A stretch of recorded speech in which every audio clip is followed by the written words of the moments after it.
Shri Gurubhyo Namaha. I am happy to welcome you all for our online teaching academy, Ekalaiva. Class 12, subject Biobotany, Chapter 2, Classical Genetics.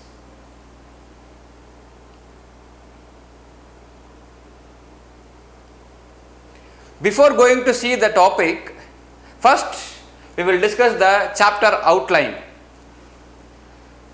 The first topic is heredity and variation. Next one, Mendalism.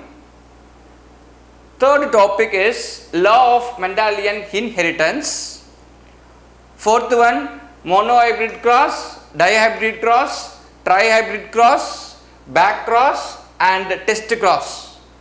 Fifth topic, interaction of genes, intragenic and intergenic gene interaction. Sixth one, polygenic inheritance in wheat kernel color. Pleiotropy, example Pisum sativum. And then seventh one, extra chromosomal inheritance. In that topic, cytoplasmic inheritance in mitochondria and chloroplast. These are all the chapter outline we are going to discuss in detail.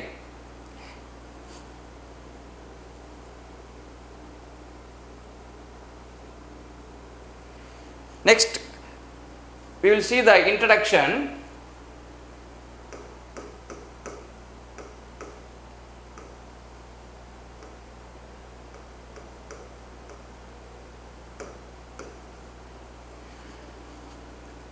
Genetics is the study of how the living things receive common traits. The word traits means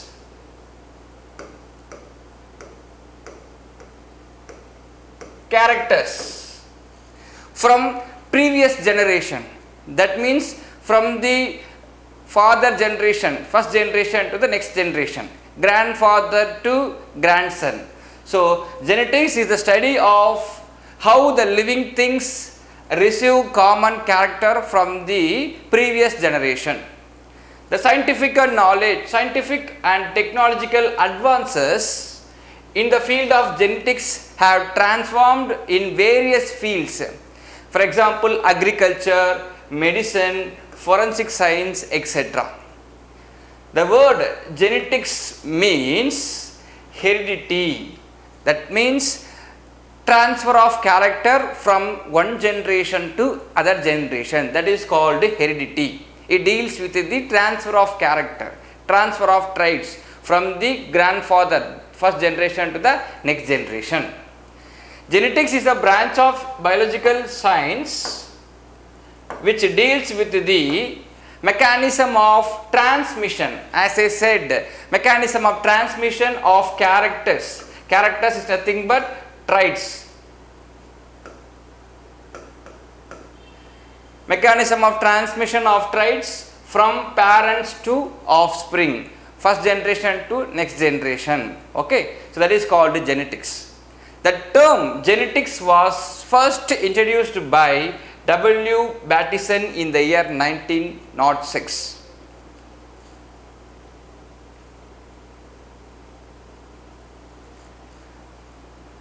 Next, we will see the different types of genetics. The first one is transmission genetics.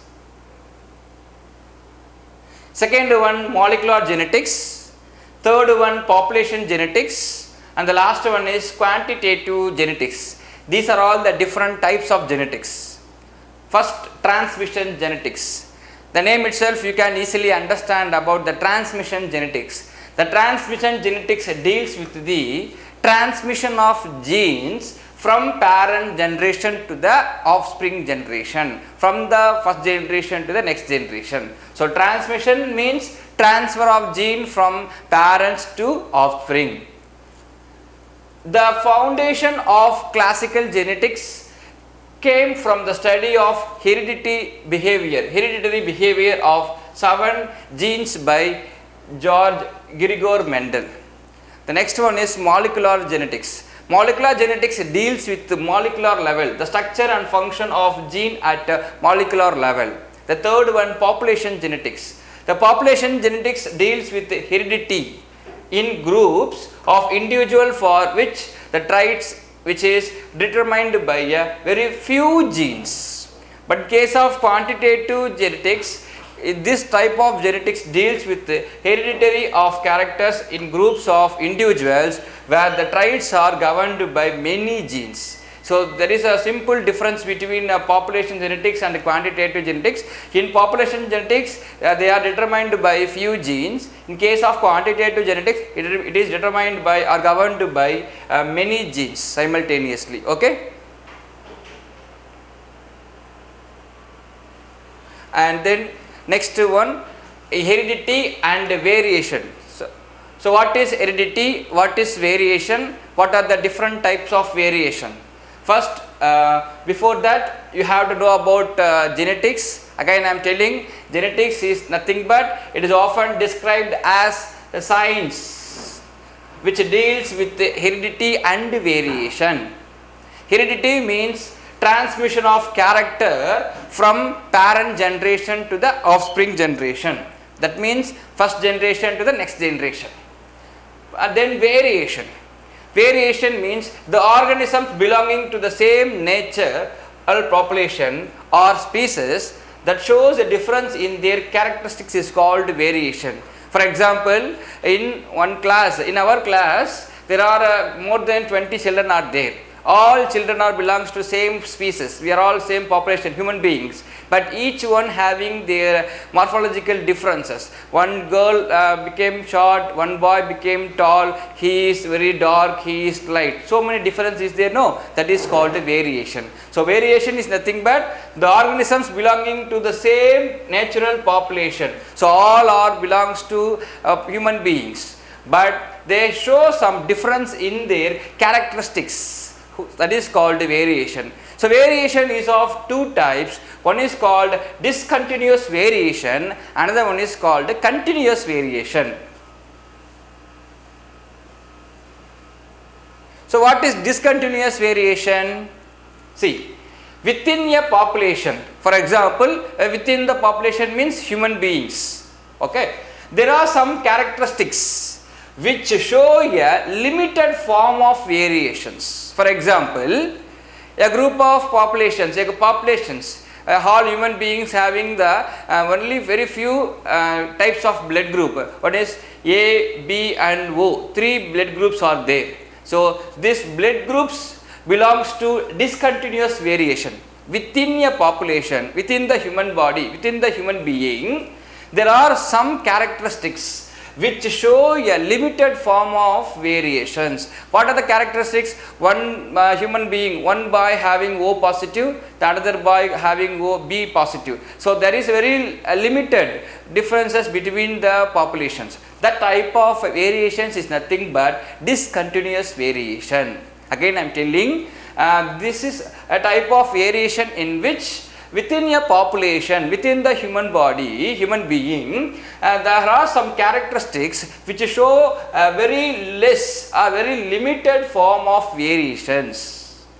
In discontinuous variation, the characteristics are controlled by one or two major genes which may have two or more allelic form. Allelic form means that alternative form of a gene is called allele. Again I am telling, allele is nothing but the alternative form, the different form of the gene is called allele. So in discontinuous variation, the characteristics are governed by, are controlled by one or two genes which may have two or more allelic form. Then these variations are genetically determined by inheritance factor. So discontinuous variations are genetically determined by inheritance factor. Individual produced by these variations show difference without any intermediates form between them. So there is no intermediate between them. And then the phenotypic expression. Phenotype means the morphological appearance. That is called the phenotypic expression. Morphological means he is very tall, he is very draft, very short, that boy looking so dark, That is all comes under morphological appearance. That means the phenotypic expression is unaffected by any environmental conditions. So these are all the characteristics of discontinuous variations. Then we move on to continuous variations. Continuous variations. These variations may be due to combining effect of environmental as well as genetic factors. So the combination of environmental as well as the genetic factors. In a population means the whole human body, human beings. Okay, in a population, most of the characteristics exhibits a complete gradation. Gradation means changes from one extreme to the other extreme without any break. So in one population, in a population, the characteristics exhibits many changes from one extreme to other extreme. So in just for example, we are taking in the India, one extreme is very cold, very chill, the other extreme is normal temperature. So there is a variation between among the peoples in Jammu Kashmir when compared with Tamil Nadu peoples. So that is called continuous variations. Inheritance of phenotype.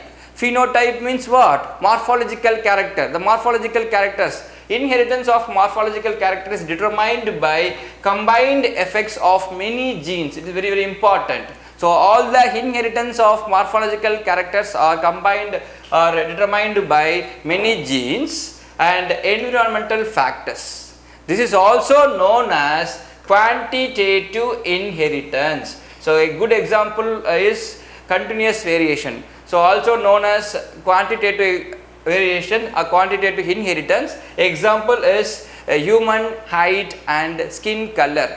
Some part of the country, the people, human body have very tall, the peoples are very tall, the human population is height, they have a light color. Some part of the country have very dark color. There is a variation between among them. So that all comes under continuous variations. Okay. Now the importance of variations. Importance of variations. Variations make some individuals better fitted in the struggle for existence. They help the individuals to adapt themselves to the changing environment. So variations helps the individuals, peoples, to adapt themselves to the changing environment. The next one, it provides, that means variation provides the genetic material for natural selection.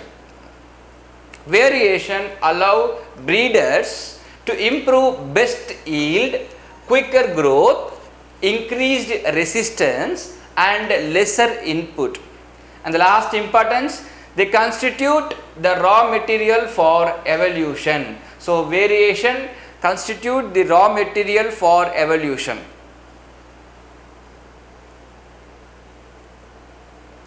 The next one is Mendelism. The contribution of Mendel to genetics is called Mendelism. It includes all concepts brought out by Mendel through his original research on plant hybridization. Mendelian genetic concepts are the basics to modern genetics. Modern genetics means new genetics. Therefore, Mendel is called as father of genetics. He is known as the father of genetics.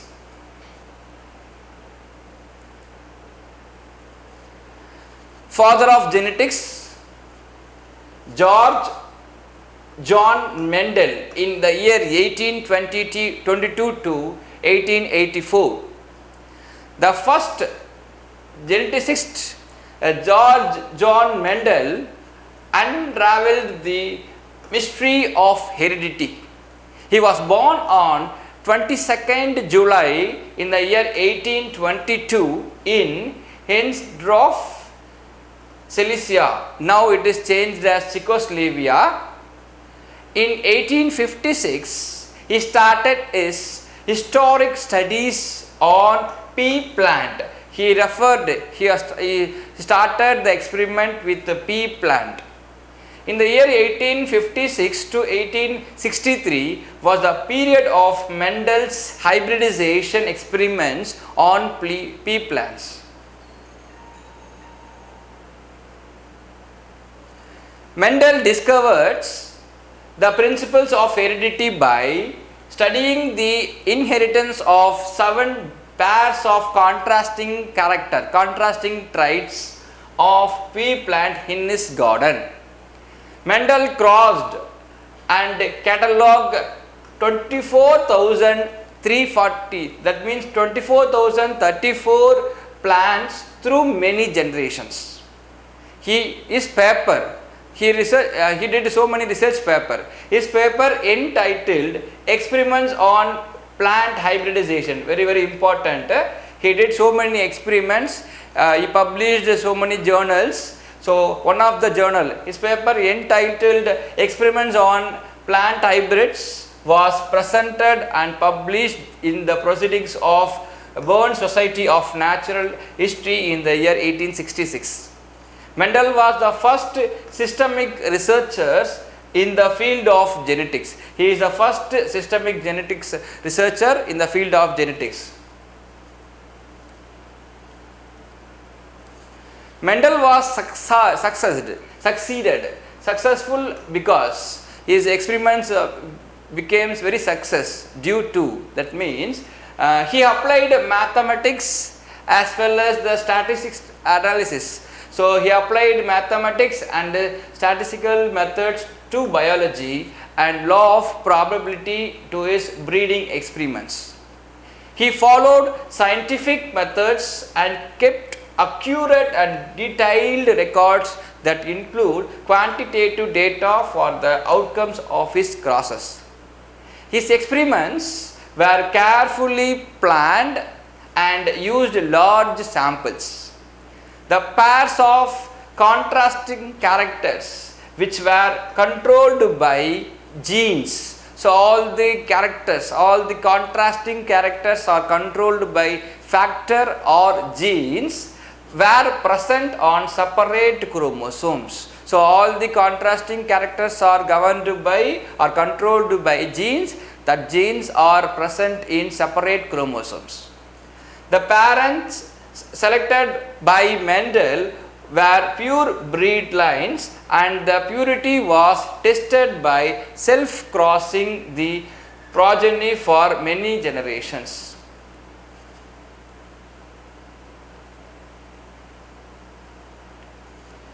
Mendel's experiment, that means Mendel experimental system, the garden pea plant.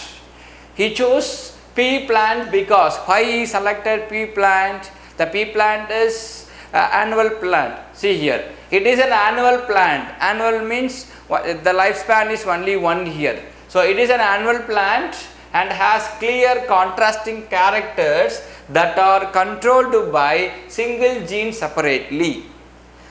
Self-fertilization occurred under normal conditions in garden pea plants. Mendel used both self-fertilization and cross-fertilization. Children, you are well versed in fertilization, that means pollination, transfer of pollen grains from the anther to stigma of a flower, right? So, that is called self-fertilization as well as the cross-fertilization. So, he did both self as well as the cross-fertilization. The flowers are large, hence emasculation and pollination are very easy for hybridization. So, that Mendel chose pea plant. Okay. Thank you children, we will see in the next class.